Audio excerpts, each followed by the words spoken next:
Hello guys, welcome to my YouTube channel my Krishna Sagar. और आज हम शुरू करने वाले हैं चैप्टर नंबर 1 बिजनेस इकोनॉमिक्स का फर्स्ट चैप्टर, जो कि है नेचर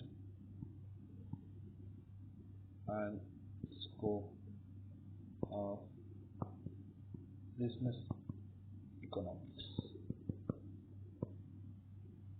ओके, जो बिजनेस इकोनॉमिक्स है वो टू टाइप्स में है। बिजनेस इकोनॉमिक्स जो है वो टू टाइप में है। एक है माइक्रो और दूसरा है मैक्रो। ये जो है ये मतलब स्मॉल, इसका मतलब होता है एग्रीगेट। एग्रीगेट मतलब कि लार्ज। स्मॉल है ये, लार्ज। ओके, तो इकोनॉमिक्स जो है वर्ड, ये कैसे ओरिजिन, इसका ओरिजिन देखेंगे। Economics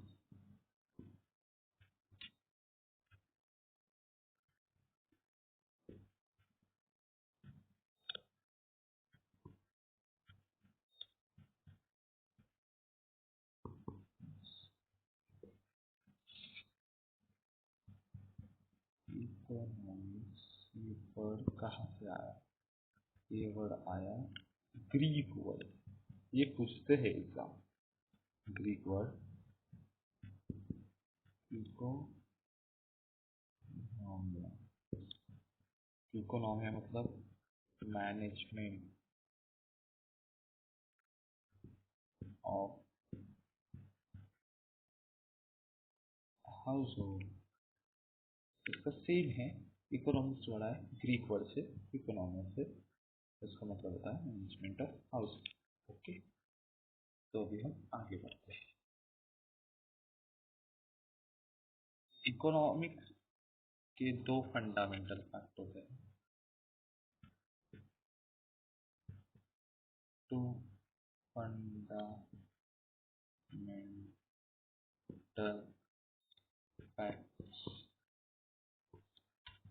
about economics. ओके, तो फर्स्ट फैक्ट है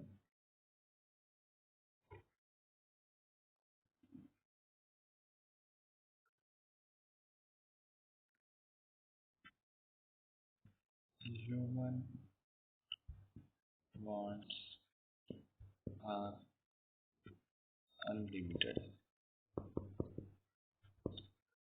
फर्स्ट फैक्ट क्या है? ह्यूमन वांट्स अनलिमिटेड होते हैं। सेकेंड फैक्ट है रिसोर्सेस और मीन। मीन मतलब मैथ्स वाला नहीं, मीन को यहाँ पे रिसोर्सेस बोला गया है, वो लिमिटेड है। Mean to satisfy this unlimited wants are limited. Limited को और एक वर्ड है स्कार्स। स्कार्स मतलब कि लिमिटेड। ओके,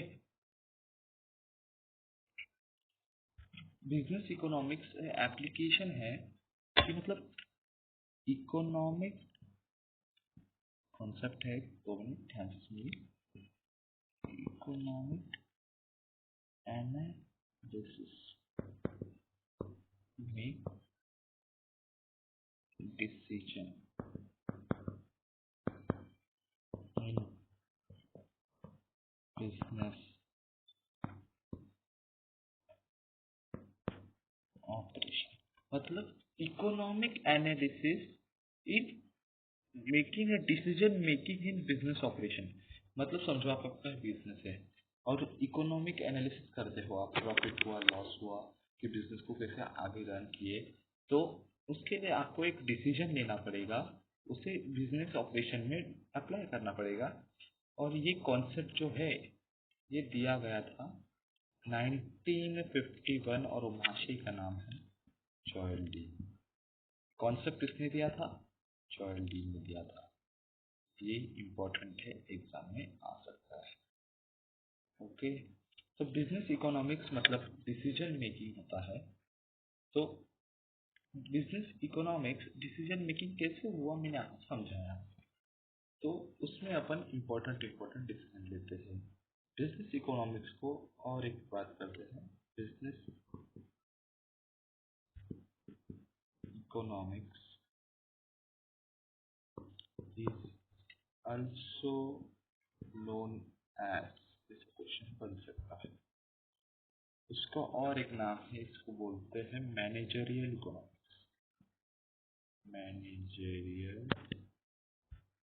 इकोनॉमिक्स, ये क्वेश्चन बनता है, स्टार मार्क कर लीजिए। अपन अंदर PYQs भी सॉल्व करेंगे, जो कि मैं बोर्ड पे लिख के सॉल्व करेंगे।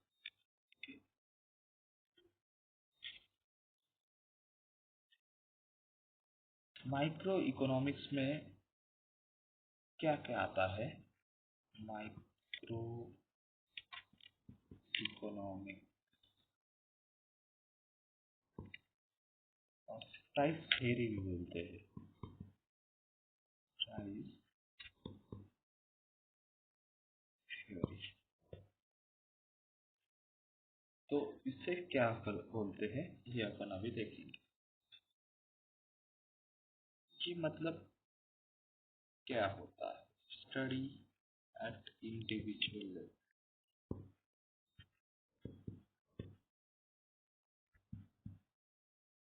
इंडिविजुअल लेवल पे इसकी स्टडी होती है। इसमें स्मॉल नंबर ऑफ ग्रुप्स पे फोकस किया जाता है, small number of groups. Here we mainly study the following factors like product pricing,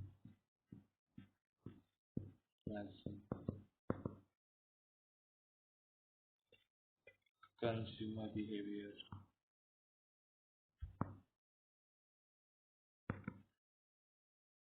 factor pricing,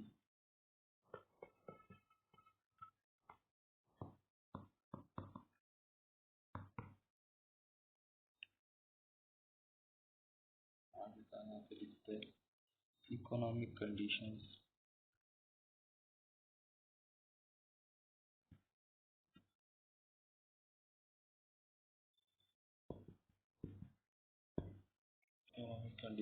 behavior of behavior of firm, और मेन है लोकेशन ऑफ इंडस्ट्री। तो इंडस्ट्री कहाँ located है?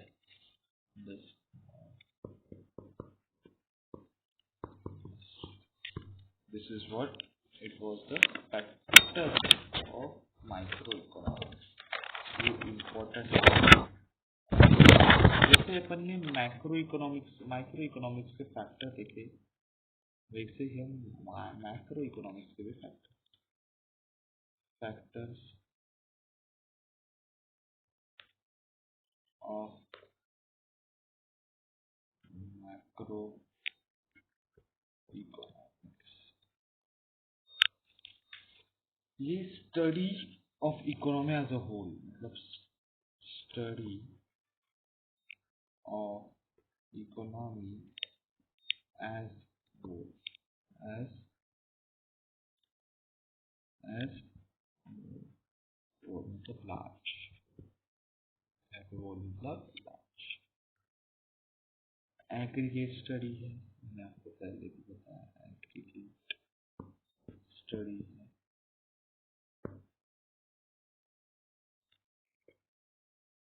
General price level, general price level,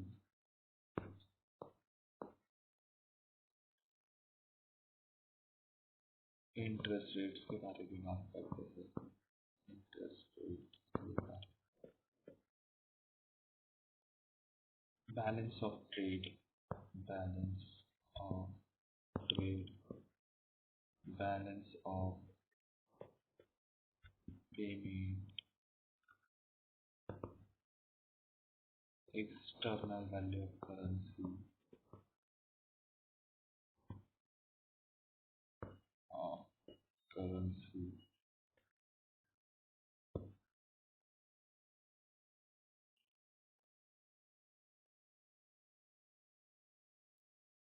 external value of currency level of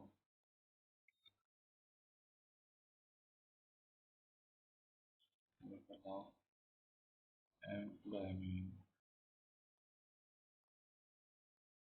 rate of employment economic growth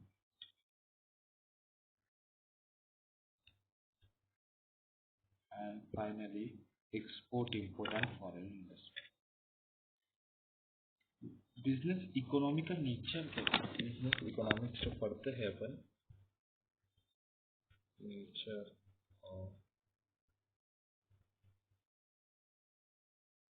business economics,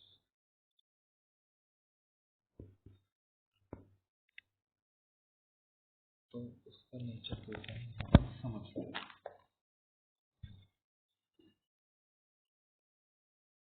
ये अपन ने box draw कर लिया, उसमें लाइन लाइन ड्रॉ।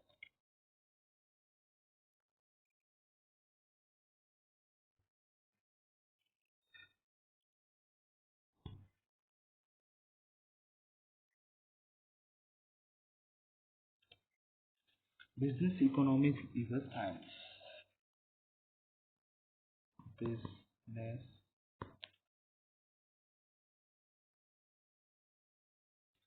इकोनॉमिक्स है इज साइंस, वो एक साइंस है जिसे हम डीप में देखेंगे।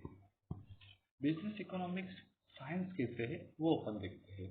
बिजनेस इकोनॉमिक्स जो है वो सिस्टमैटिक बॉडी ऑफ नॉलेज है, उससे effect cause and effect relationship बनती है, ये नोट कर लो। इससे क्या बनती है? Cause and effect relationship, cause and effect relation बनता है इससे। वो स्टैटिस्टिक्स के लिए टूल है और ये इकोनॉमेटिक्स बनाता है। बिजनेस इकोनॉमिक्स जो है वो डिसीजन मेकिंग के लिए इंटीग्रेट होता है, वो इंटीग्रेटेड है डिसीजन मेकिंग के लिए, वो स्पेशली बनाया गया है डिसीजन मेकिंग के लिए, वो इसमें कहना चाहते हैं। सेकेंड पॉइंट आता है नेचर ऑफ बिजनेस इकोनॉमिक्स में। बिजनेस इकोनॉमिक ये सब 11th में हो चुका है, ये यहाँ पे उन्होंने ओवरव्यू दिया है। Business economics is an art. वो कहना क्या चाहते हैं? बिजनेस इकोनॉमिक्स एक आर्ट है। कैसे? इसमें एप्लीकेशन, जैसे कि आर्ट में क्या होता है, application of rules and principles होते हैं, तो बिजनेस इकोनॉमिक्स में भी यही दिया गया है कि application of rules and principles. Business economics को largely based on micro economics है।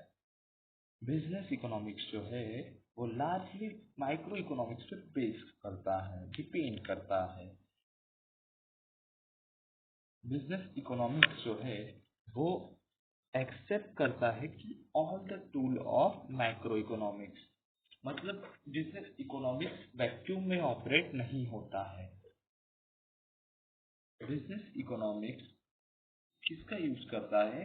मार्केट और प्राइवेट इंटरप्राइज का यूज करता है थियरी के लिए, मतलब वो डिसीजन मेकिंग है तो ऐसा वैसे डिसीजन नहीं देता है, proper market and private enterprise के हिसाब से डिसीजन मेकिंग करके देता है। थर्ड पॉइंट आता है बिजनेस इकोनॉमिक्स है इको इज मल्टीपल, इससे हम इंटरडिसिप्लिनरी भी बोलते हैं, पर सिंपल लैंग्वेज में इसको बोलते हैं मल्टीपल इन अप्रोच। इंटरडिसिप्लिनरी बोलते हैं इसे, पर अपन मल्टीपल बोलते हैं। इंटरडिसिप्लिनरी मतलब मल्टीपल होता है।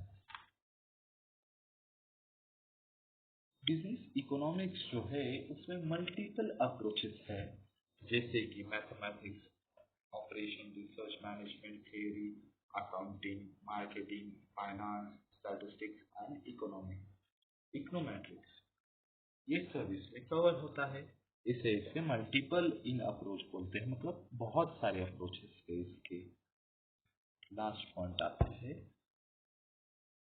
Business economics eco is pragmatic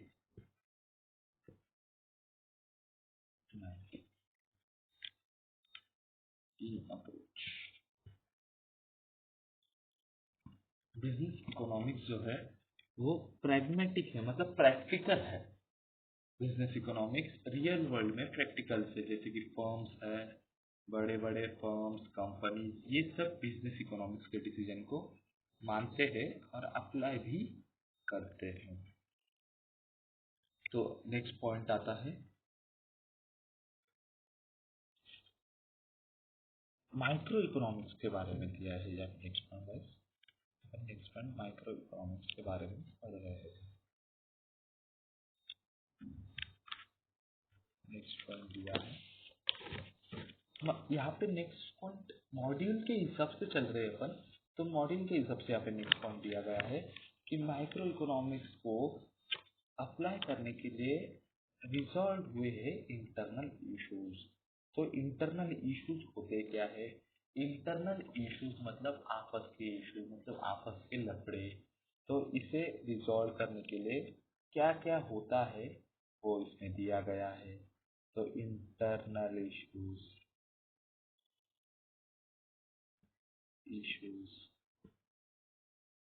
दिए गए ये demand and analysis forecasting, demand and analysis forecasting. Second point दिया गया है production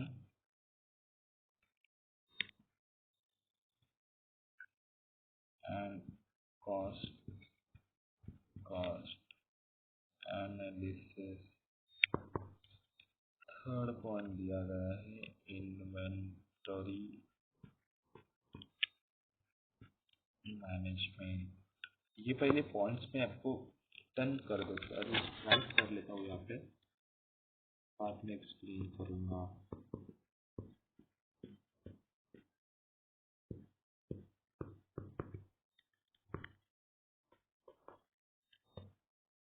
resource allocation.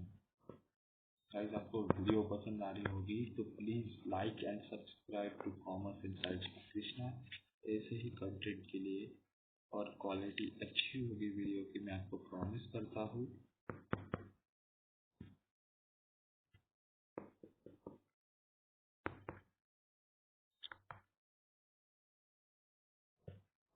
Profit analysis मैं आपको क्वेश्चंस भी बहुत कराऊंगा इस चैनल के ऊपर, जैसे कि आपकी कॉन्सेप्चुअल क्लैरिटी रहेगी वो बढ़ती रहेगी। मेनली क्वेश्चंस ही करेंगे अपन। देखिए इंटरनल इश्यूज कैसे हो सकते हैं वो अपन देखते हैं। Demand and analysis forecasting. Demand and analysis forecasting एक ऐसा है कि जिसमें डिमांड को एनालाइज करके डिसीजन लिए जाते हैं। सेकेंड आएगा प्रोडक्शन कॉस्ट एनालिसिस। जैसे कि प्रोडक्शन किया जाता है तो उसके लिए एक लिमिट होनी चाहिए और कॉस्ट की भी एनालाइज होना चाहिए कि कौन सा कॉस्ट सुटेबल है। इन्वेंट्री मैनेजमेंट मतलब इन्वेंट्री का मतलब यहाँ पे है स्टॉक। इन्वेंट्री का मतलब है स्टॉक। तो इन्वेंट्री भी मैनेज होनी चाहिए, स्टॉक का भी मैनेजमेंट प्रॉपरली होना चाहिए। Market structure and pricing policies. जो मार्केट का स्ट्रक्चर है उसके हिसाब से अपनी प्राइसिंग होनी चाहिए, ना कि ज़्यादा ना कि कम।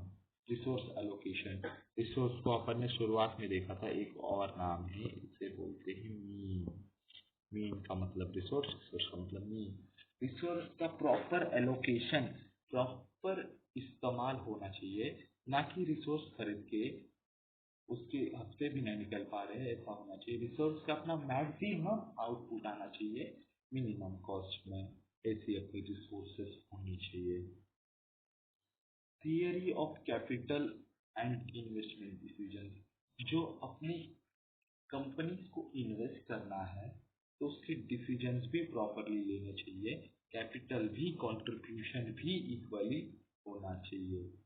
प्रॉफिट एनालिसिस, अपन पैसा कमा रहे हैं पर उसका एनालिसिस भी होना चाहिए, कितना कमा रहे हैं, क्या कमा रहे हैं।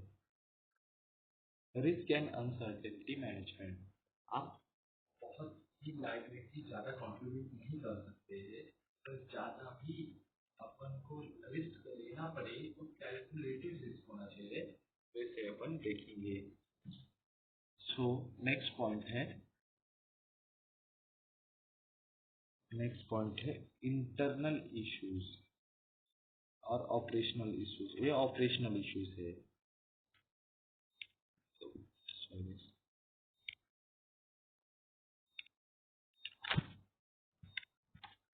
Operational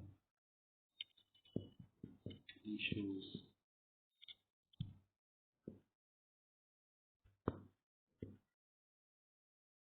okay. ऑपरेशनल इश्यूज क्या है?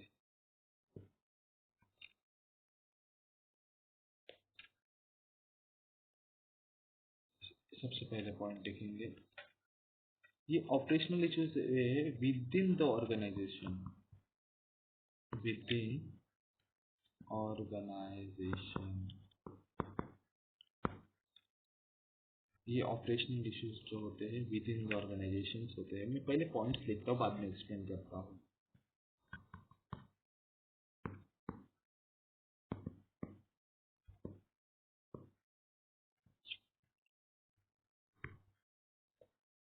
Internal in nature, internal in nature. सबसे पहले देखते हैं operational issues within the organisation. मतलब इंटरनल इश्यूज जो हुए फाइनेंस से डिपेंड करते हैं। ऑपरेशनल इश्यूज मतलब प्रैक्टिकली वर्क, मतलब मशीनरी वर्क, मतलब आपका लेबर ठीक से काम कर रहे नहीं, ये है ऑपरेशनल इश्यूज में आएगा। ये ऑपरेशनल इश्यूज में आएगा। With in control of management, मतलब आपके मैनेजमेंट आपके कंट्रोल में होने चाहिए, मैनेजमेंट को आपको कंट्रोल करना आना चाहिए। उससे बाहर कभी गई तो आपका इंस्टीट्यूशन के लिए ठीक नहीं होगा। इंटरनल होना चाहिए, ये एक्सटर्नल नहीं होना चाहिए, ये इंटरनल ही होना चाहिए। ये आपके इश्यूज है। इसका और कुछ कुछ इश्यूज है, जैसे कि choice of business, size of business, productive decision, technology, pricing, sales promotion, financial management of investment, management of inventory etcetera. बहुत कुछ है और बहुत। अभी ये अपन ने इंटरनल इश्यूज देखे, ये अपन ने इंटरनल इश्यूज देखे। अभी इसके अपन एक्सटर्नल इश्यूज भी देखेंगे। क्या देखेंगे? अभी ये ऑपरेशनल इश्यूज है।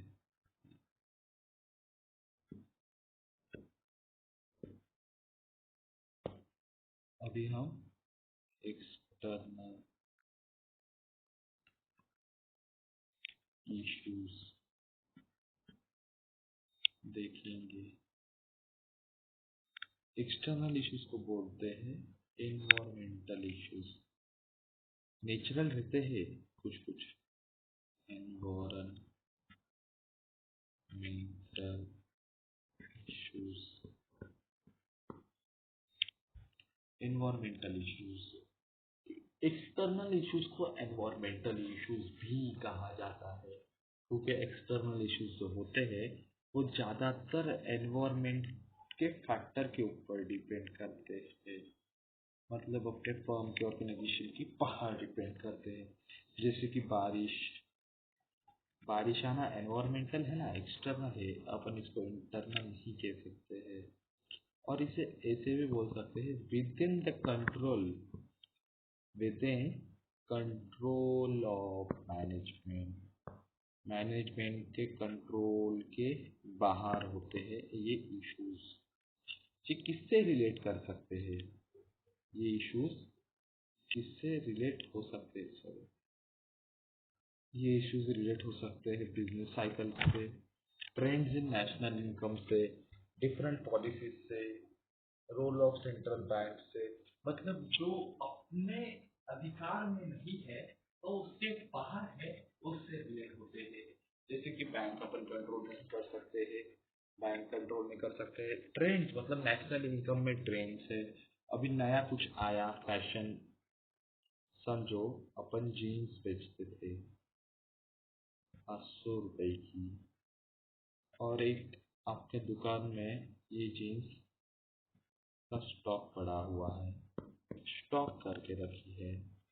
मार्केट में फैशन आई टियर्ड जीन्स की, फटी हुई जीन्स, और एक फैशन थी, और आपका स्टॉक, इसका स्टॉक आपके पास नो स्टॉक नहीं है, इसका स्टॉक ये फैशन में है, तो आपको इसका स्टॉक भरना ही पड़ेगा, नहीं तो कस्टमर आपसे नाराज होकर चले जाए। ओके। बिजनेस इकोनॉमिक्स नॉर्मेटिव होता है। नॉर्मेटिव मतलब जो नॉर्म फॉर्म करता है। नॉर्मेटिव का सिंपल मीनिंग होता है, नॉर्मेटिव का सिंपल मीनिंग होता है जो नॉर्म फॉलो करता है, मतलब जो क्वेश्चन पूछता है व्हाट इज करके, ऐसे कभी क्वेश्चन पूछा जा रहा है तो वो नॉर्मेटिव होता है, उसे हम, ये नॉर्मेटिव ऑट होता है, ऑट टू बी। और पॉजिटिव, दो टाइप से होते हैं, नॉर्मेटिव और पॉजिटिव। पॉजिटिव को व्हाट इज पूछते हैं, पॉजिटिव को व्हाट इज पूछते हैं। ओके। अभी नेक्स्ट, अभी हम डिफरेंस बिटवीन देखेंगे business business economics, difference between business economics and economics के बारे में डिफरेंस बना देंगे।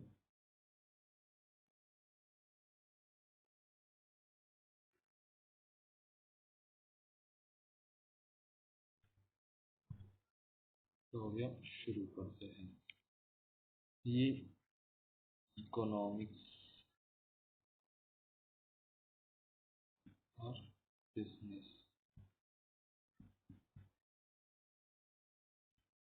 इकोनॉमिक्स इसमें है। तो सबसे पहले मीनिंग क्या है, दोनों के मीनिंग देखते हैं, दोनों के मीनिंग देखते हैं। इकोनॉमिक्स में क्या होता है, जो इकोनॉमिक प्रिंसिपल्स होते हैं जिससे हम इकोनॉमिक प्रॉब्लम सॉल्व करते हैं। इकोनॉमिक्स में क्या होता है, जो कि इसमें फॉर्मिंग द इकोनॉमिक प्रिंसिपल्स का बहुत बड़ा रोल होता है, जो कि अपनी इकोनॉमिक प्रॉब्लम्स को सॉल्व करता है।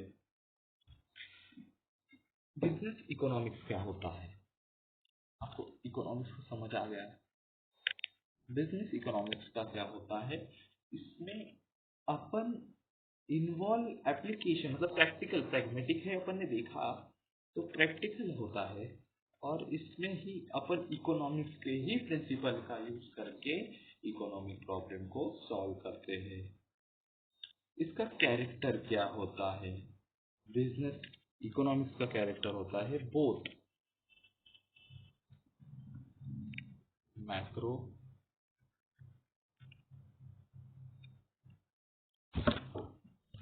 माइक्रो एंड माइक्रो, दोनों होता है।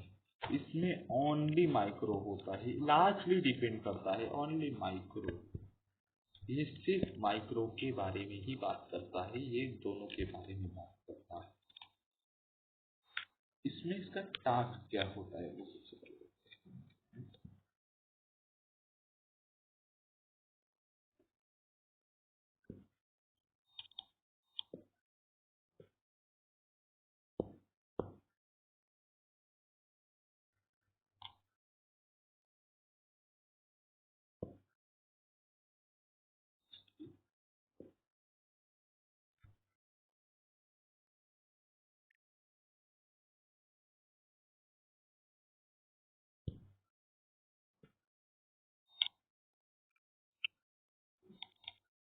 इसका टास्क क्या होता है वो देखते हैं।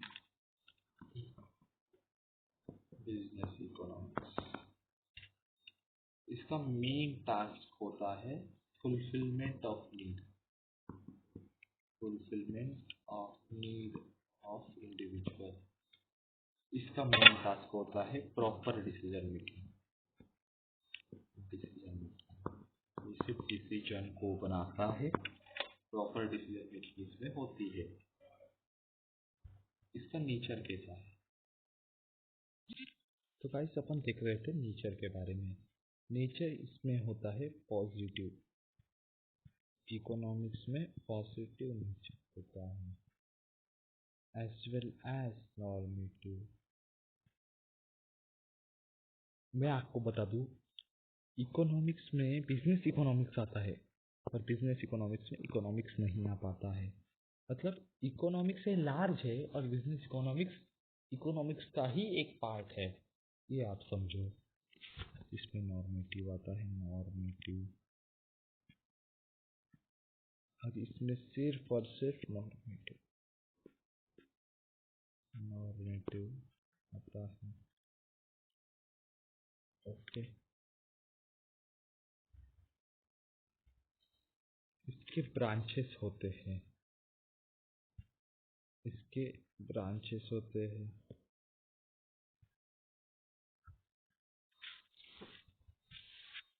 बिजनेस इकोनॉमिक्स जो है ना, बिजनेस इकोनॉमिक्स ये इकोनॉमिक्स का ही ब्रांच है। बिजनेस इकोनॉमिक्स इकोनॉमिक्स का ही ब्रांच है, और ये बिजनेस इकोनॉमिक्स जो है ये अप्लाइड ब्रांच ऑफ इकोनॉमिक्स। मैंने आपको बताया ना वही लिखा, बिजनेस इकोनॉमिक्स जो है अप्लाइड ब्रांच ऑफ इकोनॉमिक्स है। और थोड़े और डिफरेंसेस दिए गए हैं। इसका कंसर्न किससे होता है, इकोनॉमिक्स में इसका प्रोडक्शन से कंसर्न होता है, और प्रॉफिट थियरी, मतलब बिजनेस इकोनॉमिक्स में सिर्फ प्रॉफिट ओरिएंटेड और प्रॉफिट थियरी के ओरिएंटेड ही पढ़ाया जाता है। वैलिडिटी ऑफ अजम्पशन, इसकी वैलिडिटी क्या होती है, ये सर्टन अजम्पशंस के ऊपर बिजनेस इकोनॉमिक्स जो होता है इको, ये सर्टन, आपको पता होगा, सर्टन अजम्पशन के ऊपर बेस होता है। और जो बिजनेस इकोनॉमिक्स जो है वो मतलब दूसरे असम्पशन के ऊपर भी वैलिड रहता है, जिसे कि अपन ने देखा था, इंटरनल इश्यूज देखे थे, एक्सटर्नल इश्यूज देखे थे। तो गाइस ये अपना पार्ट 1 यहाँ पे समाप्त होता है। पार्ट 2 भी इस वीडियो का आने वाला है, तो तब तक बने रहिए। और कॉमर्स इनसाइट्स बाय कृष्णा को